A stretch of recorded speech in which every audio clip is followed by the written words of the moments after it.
તો જય માતાજી મિત્રો, તો આજે આપણે આવી ગયા છીએ અનાવાડા ગૌશાળા અને અહીંયા 1 થી 7 ડિસેમ્બર બહુ મોટું કથાનું આયોજન રાખેલું છે અને ડાયરાનું પણ આયોજન રાખેલું છે. તો અહીંયા ધૂમધામથી તૈયારીઓ બધી શરૂ થઈ ગઈ છે. તો આવો તમને થોડી એની ઝલક બતાવું. જય ગૌ માતા. કેમ છો રંગીલું પાટણ? કેમ છો પાટણવાસીઓ? ઇતિહાસ, સંસ્કૃતિ અને આધ્યાત્મિકનું સંગમ સ્થાન એટલે કે આપણું વનરાજ ચાવડાએ વસાવેલું અણહિલવાડ. મિત્રો, લાલો મૂવી જોયા બાદ તો આપણને સૌને એક અનુભૂતિ થઈ ગઈ છે કે શ્રી કૃષ્ણ સાક્ષાત આપણી અંદર જ વસે છે. સાચું ને? પણ જો તમને હું એમ કહું કે એ શ્રી કૃષ્ણને મળવાનો ફરી તમને મોકો મળે તો, ફરી શ્રી કૃષ્ણ તમારી અંદર છે એ જ અનુભૂતિ જો તમને ફરી કરવા મળે તો, એટલે જ તો વેદોમાં કહેવાતી પવિત્ર સરસ્વતી નદીના કિનારે આપણા પાટણ શહેરની અંદર શ્રી હરિહોમ ગૌશાળા કે જેને આપણે સૌ ગૌ હોસ્પિટલ તરીકે જાણીએ છીએ, જ્યાં શ્રી અણહિલવાડ ગૌ ભક્તિ મહોત્સવનું આયોજન તારીખ 1 ડિસેમ્બર થી 7 ડિસેમ્બર સુધી થવા જઈ રહ્યું છે.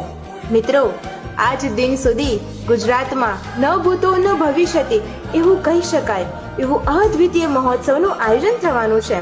અને સોનામાં સુગંધ ભળે એનાથી પણ વિશેષ આપણી વચ્ચે જ્યારે વિશ્વવિખ્યાત વિદ્વાન કથાકાર પૂજ્ય રમેશભાઈ ઓઝાના મુખારવિંદે જો તમને શ્રીમદ ભગવદ્ ગીતાનું જ્ઞાન મળે તો, અને સાથે કુંવરબાઈનું મામેરું અને બીજા સાંસ્કૃતિક કાર્યક્રમો તો ખરા.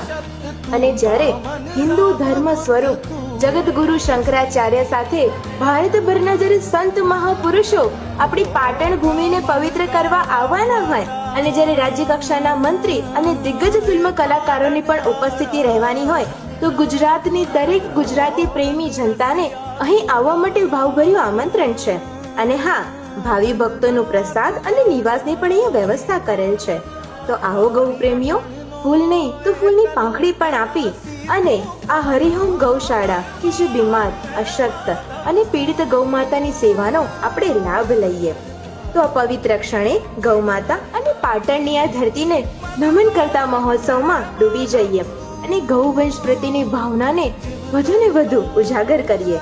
અને એટલે જ તો ઋગ્વેદમાં કહેવાયું છે ને કે જ્યાં ગૌવંશનું રક્ષણ થાય છે ત્યાં જ દેવત્વનો વાસ થાય છે. જય ગૌ માતા.